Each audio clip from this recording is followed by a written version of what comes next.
Joanna, a city dweller with a love for solitude, had rented a secluded cabin in the Whispering Pines forest. The brochure boasted serene landscapes, clear starry nights, and complete isolation, exactly what she needed to escape her stressful job.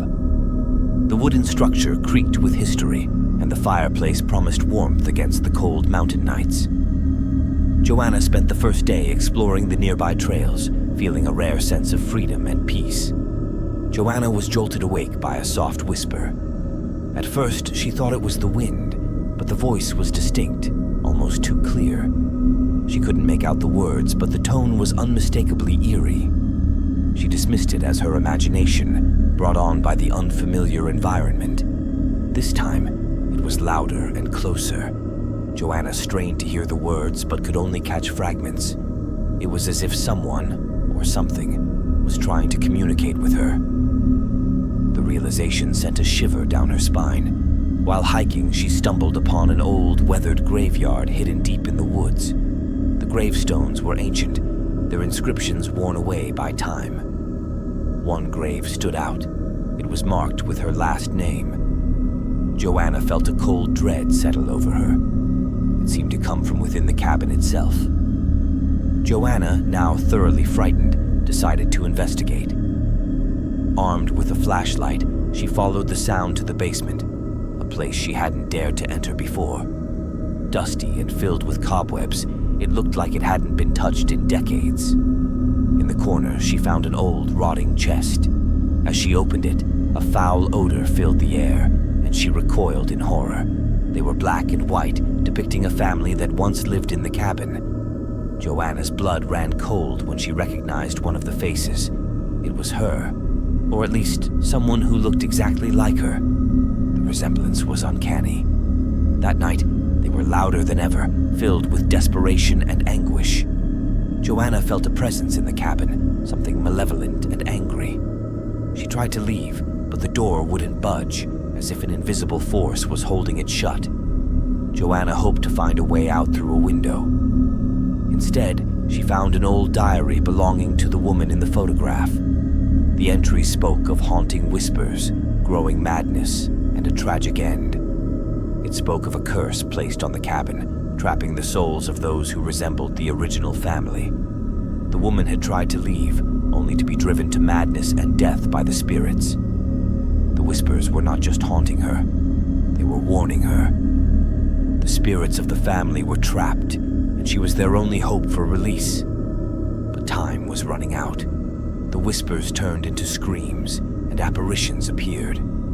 Joanna saw ghostly figures reaching out to her, their faces twisted in torment. She knew she had to break the curse, but how? She rushed out of the cabin and made her way to the ancient cemetery. With the spirits following her, she knelt by the grave with her last name and began to dig. Inside was a picture of the woman and her family. Joanna held it up, and the spirits seemed to calm. A sense of peace washed over her, and the whispers faded. The curse was broken. Exhausted but relieved, Joanna left the cabin, never to return. But the memory of the Whispering Pines would haunt her forever.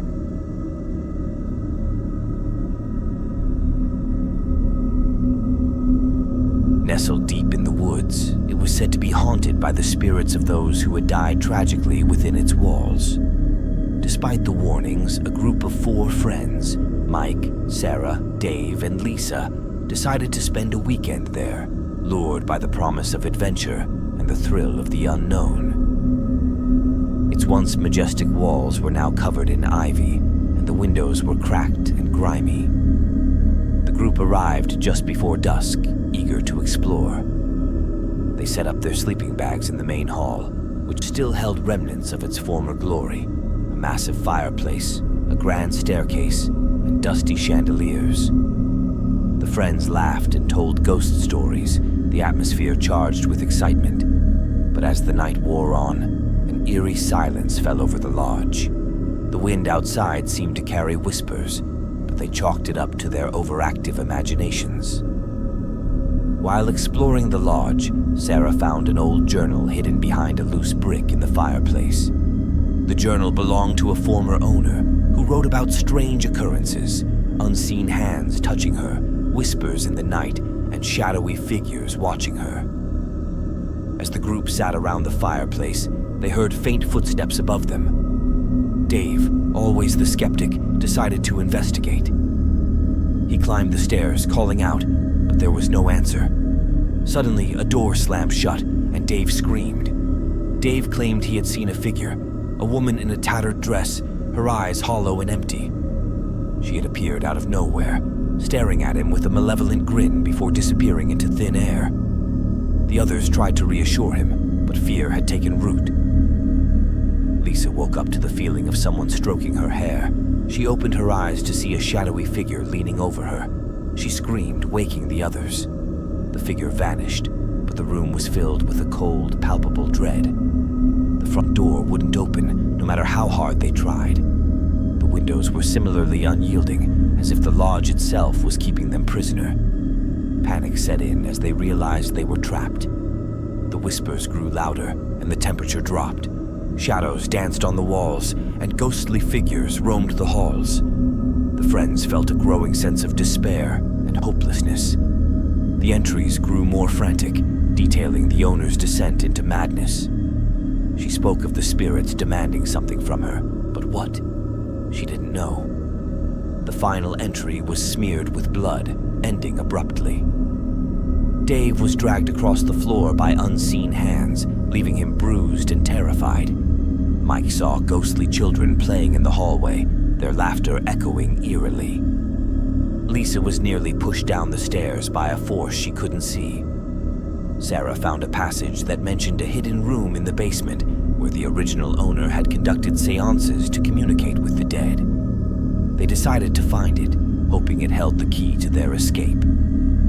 Armed with flashlights, they searched for the hidden room. After what felt like hours, they found a concealed door behind a stack of old crates. Inside was a small, candlelit room with a table, chairs, and an old Ouija board. The planchette moved with a life of its own, spelling out a chilling message. "Free us!" The spirits were trapped, bound to the lodge by a curse. They needed the friends to break it by performing a ritual described in the journal. As they chanted the incantations, the air grew thick with energy.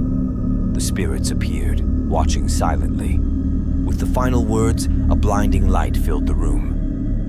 When it faded, the spirits were gone, and the front door swung open. The friends fled the lodge, vowing never to speak of what had happened. The Phantom Lodge remained, waiting for the next group of unwitting victims.